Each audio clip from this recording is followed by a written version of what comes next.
Bonjour à tous. Merci d'être aussi nombreux aujourd'hui. Donc ça va vraiment durer 25 minutes, ça va vraiment être très rapide. Cette session, elle se veut surtout inspirante. Donc je vais présenter d'abord très rapidement la manière dont on va détecter les indicateurs qui nous intéressent dans une stratégie communautaire. Et puis je vais parler effectivement de ces indicateurs, de différents outils qu'on va pouvoir utiliser pour trouver ces indicateurs, pour analyser et traquer ces indicateurs, sachant que je ne parlerai que d'outils très accessibles, donc gratuits, quelques euros par mois, parce qu'il existe effectivement des solutions qui sont très coûteuses, mais qui permettent de faire beaucoup plus de choses. Donc aujourd'hui, je ne parlerai pas de ça. Voilà. Donc pour resituer très rapidement, donc je travaille dans une agence web lyonnaise qui s'appelle Acti. Donc on est une trentaine de personnes et je prends en charge la dimension communautaire de l'agence. Donc c'est tout ce qui est conseil, élaboration de stratégie, tout ce qui est community management, donc au sens opérationnel, et puis également de la formation. En plus de ça, j'ai un blog qui prend pas mal de temps, vous voyez marqué en bas crisis.fr, sur lequel je parle quand j'ai le temps d'outils, de conseils, d'actualités liés aux médias sociaux. Le Twitter, c'est Crisis aussi? Oui, le Twitter, c'est Crisis aussi. Donc pourquoi j'ai voulu parler de ça aujourd'hui? C'est vrai que quand on m'a proposé d'intervenir, on m'a dit si tu veux parler de community management, tu es assez libre, tu pourras parler éventuellement d'animation de page Facebook, ce genre de choses. Et je me suis dit que ce dont on ne parlait pas assez, c'était d'un gros problème qui est que pour de plus en plus de personnes, j'espère de moins en moins, mais ce n'est pas une impression que j'ai, et notamment pour de plus en plus de directions, le nombre de fans sur Facebook et le nombre de followers sur Twitter, c'est l'indicateur numéro 1. C'est-à-dire que si vous êtes en relation avec vos directions et qu'elles vous demandent d'interagir sur les médias sociaux, au final, elle va vous dire combien vous avez de fans, combien vous avez de followers. Et ça, c'est un vrai problème. À ce sujet, on voit également des outils qui apparaissent aujourd'hui qui permettent d'acheter des interactions sur Facebook, d'acheter des followers sur Twitter, et ça, c'est quelque chose de vraiment incroyable. Alors, pourquoi c'est une aberration de partir sur ce critère-là? Tout simplement parce que la vraie performance de votre activité, c'est le fait d'atteindre un objectif qui fait partie d'une stratégie communautaire. Une stratégie communautaire, c'est tout simplement une stratégie digitale qui vient, disons, agrémenter une stratégie globale d'une entreprise. Donc à partir de ce moment-là, ça signifie que vos indicateurs de performance, vos objectifs, vont dépendre de la stratégie globale de l'entreprise. Et à mon sens, il n'y a pas beaucoup d'entreprises dont le but aujourd'hui est de rassembler un maximum de personnes dans une communauté.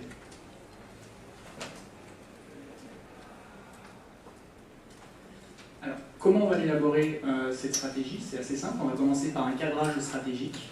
Donc un cadrage stratégique, ça va tout simplement nous permettre de savoir où nous en sommes, où nous souhaitons aller et comment nous allons y parvenir.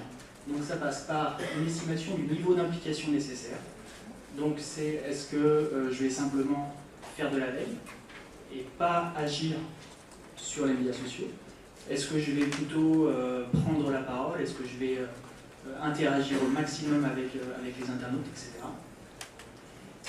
C'est également le temps à investir. Est-ce que c'est 5 minutes par jour? Est-ce que c'est 2 heures par jour? Est-ce que c'est 10 heures par jour par 5 personnes, etc. Donc ça dépend également de votre stratégie initiale. Et puis c'est également le budget alloué. Donc c'est tout simple. Est-ce que votre stratégie et vos objectifs impliquent que vous devez dépenser, mettons, votre salaire plus quelques centaines d'euros, plus quelques milliers d'euros, etc.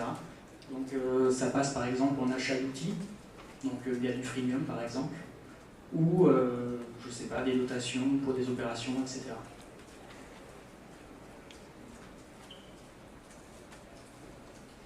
Donc après le cadrage stratégique, on va s'intéresser au plan de présence. Le plan de présence, c'est assez simple en fait. On va s'intéresser aux présences sur lesquelles on va essayer de s'implanter. Donc ça va être les médias qu'on possède, donc ça peut être un blog par exemple, ça peut être une plateforme de feedback, un lab, etc. Les plateformes que l'on génère, donc des présences type Facebook, Twitter et ce genre de plateformes. Et puis les médias que l'on paye, donc c'est tout ce qui est annonce Facebook, annonce Twitter, ce genre de choses.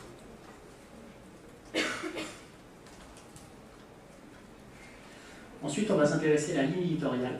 Donc c'est concrètement l'être et le paraître, l'agir et le réagir. Le comportement et le ton, est-ce qu'on va simplement, disons, accentuer sa proximité avec les internautes avec un ton plutôt cool, ou est-ce qu'on va être plutôt dans un esprit professoral, etc. Donc c'est une manière d'être finalement qui va dépendre de vos cibles et de votre objectif. Et puis le rythme de publication. Est-ce que je peux me permettre de publier, mettons, une fois par jour, une fois tous les 3 jours, 3 fois par jour? Là aussi, ça va dépendre de vos objectifs, et puis ça va dépendre notamment du contenu que vous êtes en mesure de pouvoir pousser sur les médias sociaux.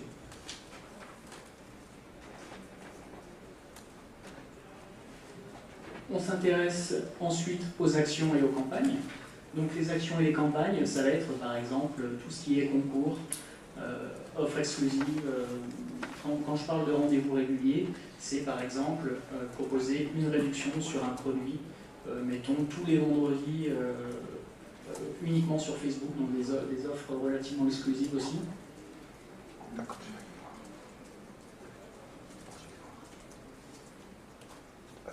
On va s'intéresser à la mesure et à la prévoyance. Donc là, on rentre vraiment dans le vif du sujet. Pour ce qui est de la mesure, on va s'intéresser aux indicateurs de la performance. Donc là aussi, qui dépendent de votre stratégie. Au format de reporting, est-ce que je me fais un reporting personnel en tant que community manager, mettons une fois par semaine, pour voir si les actions court terme ne fonctionnent pas, ou un reporting moyen terme qui sera plutôt partagé, mettons avec son service, où là on va vraiment s'intéresser à des indicateurs moyen terme, ou du long terme, on va plus s'intéresser, disons, sur des problématiques de retour sur investissement, sachant que l'idéal, bien entendu, c'est de faire les 3. Ensuite, on s'intéresse à une charte des médias sociaux. Donc une charte des médias sociaux, c'est assez simple, c'est qu'est-ce que nos employés chez nous peuvent dire et ne peuvent pas dire sur les médias sociaux, qu'ils puissent prendre la parole de manière officielle ou non. On s'intéresse à la charte de modération. Donc qu'est-ce que l'on modère, qu'est-ce que l'on ne modère pas, comment on le modère, ça c'est quelque chose de très très très important. Essayer d'évaluer à la base, disons, les points sensibles et la manière de réagir en fonction de ces points-là. Et puis bien entendu un plan de crise. Donc plan de crise, c'est si on a potentiellement un problème qui peut arriver dans notre entreprise, comment est-ce qu'on prépare ça, quels sont les contre-feux qu'on peut anticiper et préparer au cas où, et ce genre de choses.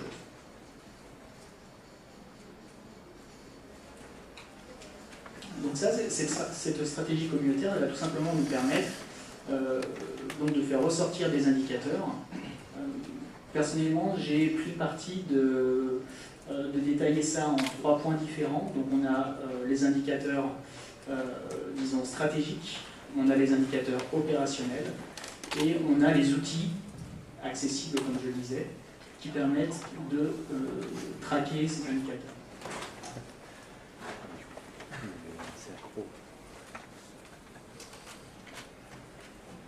Si votre objectif initial, c'est d'améliorer votre visibilité, par exemple, dans le principe, les indicateurs stratégiques, ça va être la barre de voix, bien entendu, mais également le degré d'amplification, la manière dont vos contenus sont plus ou moins relayés. D'un point de vue opérationnel, ça va être tout ce qui est mention, interaction. Par exemple, sur Facebook, les interactions, ça va être les j'aime, les commentaires et les partages, sachant qu'à chaque fois qu'on a une interaction, ça génère de la visibilité auprès de la sphère sociale de la personne qui a fait le partage. Puis ça va bien entendu être le nombre d'impressions.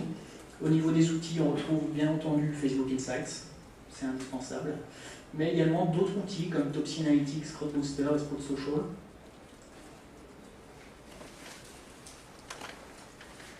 Alors, je ne sais pas si des personnes ici connaissent Topsy Analytics et utilisent Topsy Analytics un petit peu. Ouais.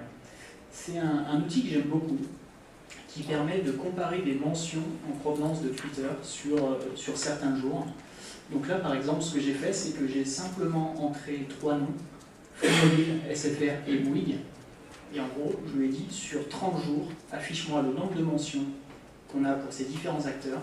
Et du coup, ça nous permet de voir qui fait plus parler que son concurrent. En l'occurrence, c'est Free-Mobile. Donc je vous recommande vraiment cet outil, c'est tout simple, il n'y a même pas besoin de s'inscrire. Topsy Analytics, vous trouvez dans Google, c'est le premier lien, c'est vraiment quelque chose à utiliser. D'autant plus que quand vous passez le curseur sur un petit point, ça va vous afficher la liste de tous les tweets ce jour-là qui parlent de la marque ou qui parlent de son mot-clé, donc ça c'est quelque chose d'intéressant.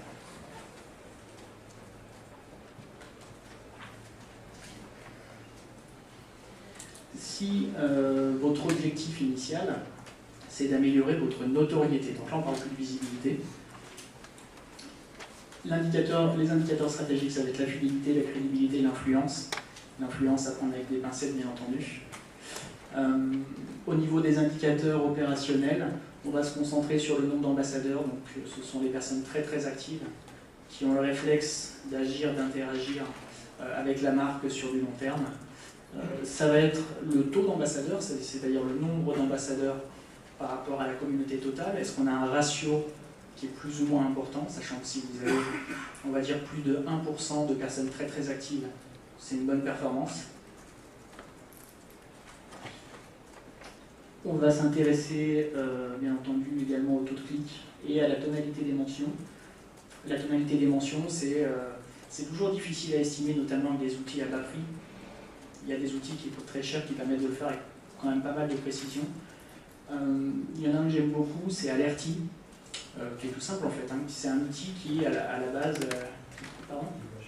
qui est pas cher, qui doit coûter 9,90 € par an. Alerty, c'est pas mal parce que en fait, vous allez pouvoir vous dresser des alertes sur des mots-clés bien précis et sur des présences bien précises. Donc, par exemple, dire je veux les mentions uniquement de Twitter et des blogs pour tel mot-clé. Vous allez pouvoir exclure des mots-clés aussi, donc ça c'est très pratique quand vous avez un nom qu'on retrouve un peu partout. Et puis, ça va vous donner, disons, une petite analyse du sentiment pour les différentes mentions. Donc, est-ce que le tweet est plutôt positif, plutôt négatif ou plutôt neutre? Alors, bien entendu, c'est un outil à 10 €, donc ça marche, mais ça pourrait être plus précis.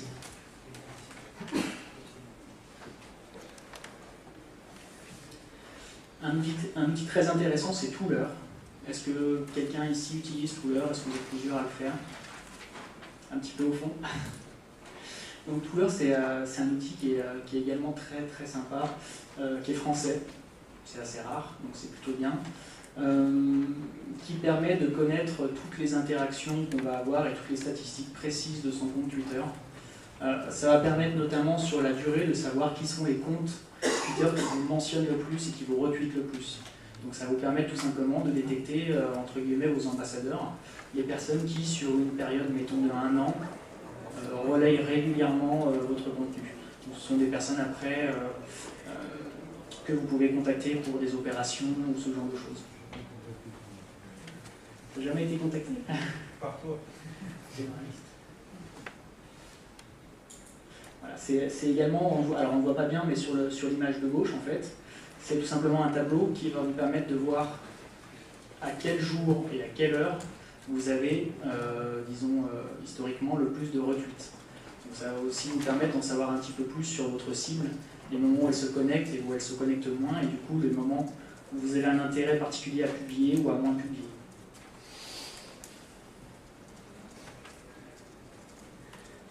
Si votre objectif, c'est d'améliorer votre service de relation client, au niveau des indicateurs stratégiques, on va plutôt se concentrer sur le rapport entre la qualité du service traditionnel et le service social media. D'un point de vue opérationnel, ça va se traduire par le rapport, par ce même rapport pour le taux, la vitesse, le coût et le degré de résolution. Donc en fait, vous allez comparer ces différents critères avec votre service traditionnel. Et puis bien entendu le degré de satisfaction, donc la tonalité, sachant que si vous interagissez particulièrement en message privé par exemple sur Twitter, vous aurez beaucoup de mal à le craquer. Je connais personnellement pas d'outils qui permettent d'évaluer la tonalité d'une publication en message privé sur Twitter. Donc si vous avez des idées, je suis preneur.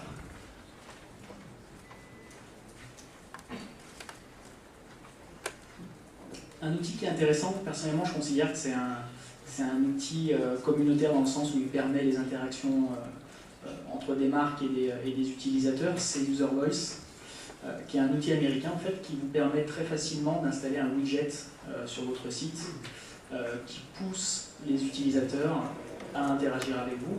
Dans le principe, c'est fait pour le feedback, mais ça permet également le contact. Et votre interface vous permet facilement de traiter ces demandes, de réagir de manière plutôt rapide. Donc ça, c'est un outil aussi qui est beaucoup.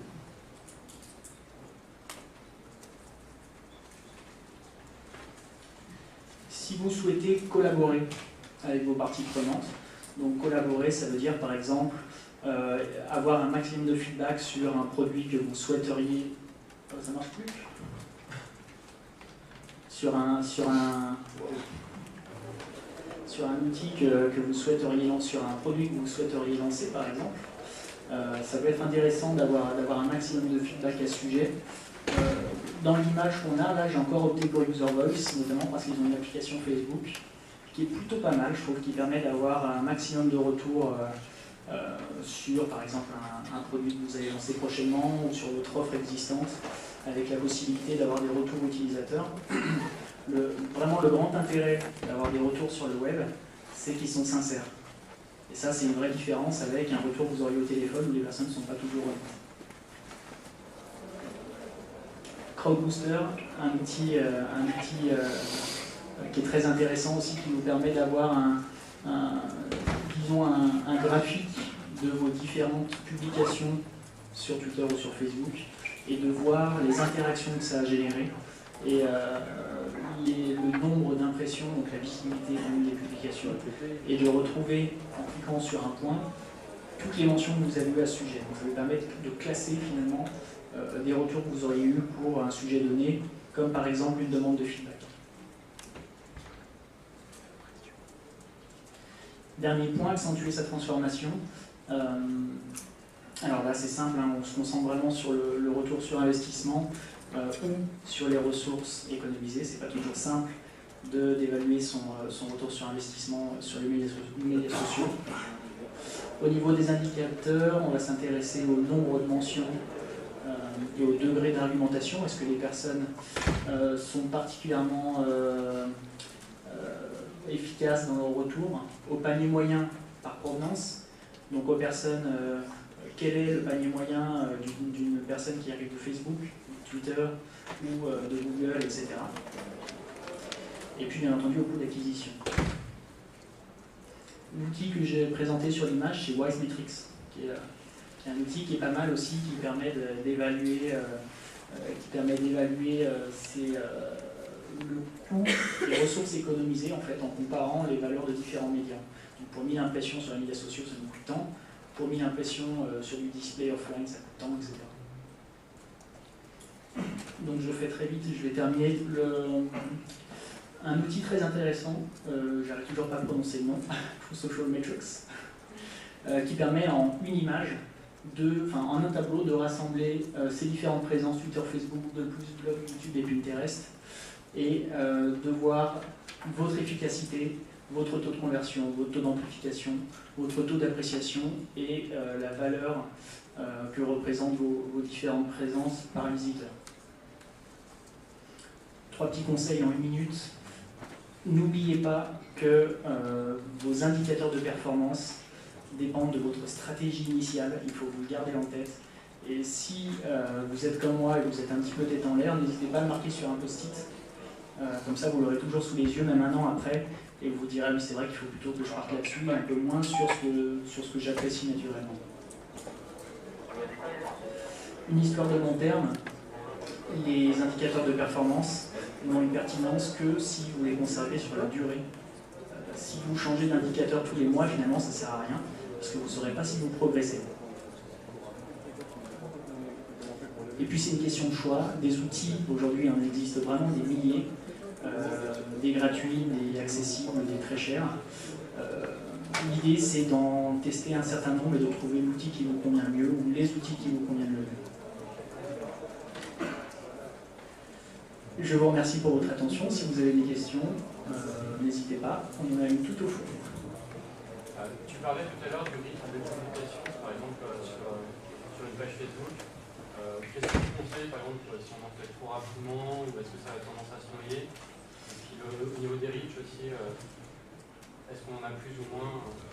En fait, il faut faire très attention avec Facebook, notamment à cause de l'EdgeRank, donc l'algorithme qui va définir si votre contenu sera visible ou non dans le flux d'actualité des fans. Si vous publiez deux informations trop proches, par trop proche j'entends moins de 3h15, il y a une étude, hein, c'est pas moi qui l'ai inventé, l'une des deux applications sera handicapée en termes de visibilité par rapport à la seconde. Donc en gros, si vous publiez deux messages sur Facebook en 1 heure, vous n'aurez que la moitié de la visibilité que vous auriez pu avoir sur une publication, puis une autre 4 heures plus tard. Donc il faut vraiment faire attention avec ça. Sur Twitter, c'est pas le même problème, mais apparemment, un tweet reste quand même très efficace pendant 2h45, je crois. Du coup, ça peut valoir le coup aussi, si vous avez beaucoup de choses à publier, de quand même étaler ça sur la durée.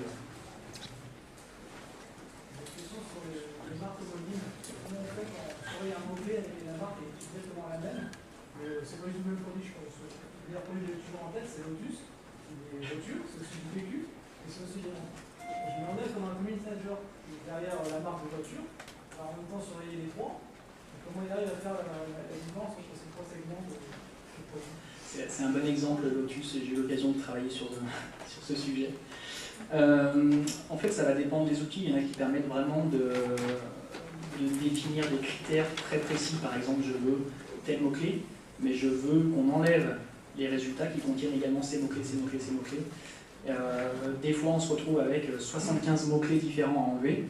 Donc, on prend également le risque de retirer des mentions qui seront tout à fait logiques. Par exemple, je prends l'exemple de Lotus. Sur Twitter, si quelqu'un dit Lotus, les voitures et pas le PQ, et bien finalement, ça va retirer la mention parce que le terme en question aura été employé. Alors que la personne parle bien de la marque de voiture, par exemple. Donc il faut faire attention avec ça. Là, merci beaucoup.